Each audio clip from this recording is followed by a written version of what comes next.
Defence council தேவையற்ற emotional ஸ்டேட்மெண்ட்ஸை சொல்லி வழக்கை திசை திருப்ப பார்க்கிறார்.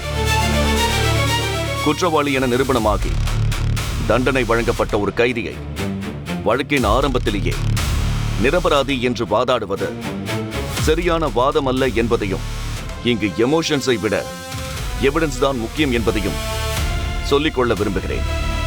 Objection sustained. Thanks Rona.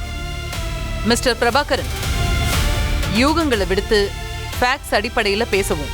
Certainly your honour.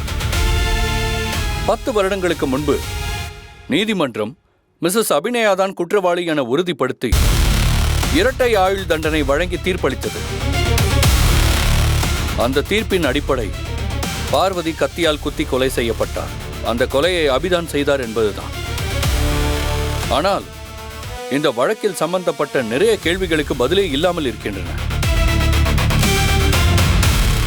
இந்த வழக்கில் உண்மையான குற்றவாளியை காப்பாற்ற சட்டத்தில் உள்ள ஓட்டைகளை பயன்படுத்தி இருக்கிறார்கள் என்பதை என்னால் ஊர்ஜிதமாக கூற முடியும் யுவரானர். யுவரானர், இது ரிவிஷன் பெட்டிஷன். மீண்டும் பழைய கேஸை ஆரம்பத்திலிருந்து நடத்த முடியாது. இந்த நீதிமன்றம் ஏற்கனவே எவிடன்ஸை முழுமையாக ஆராய்ந்து பார்த்துதான் தீர்ப்பு வழங்கியுள்ளது என்பதை எதிர்த்தரப்பு வக்கீல் மறந்துவிட்டார் போல.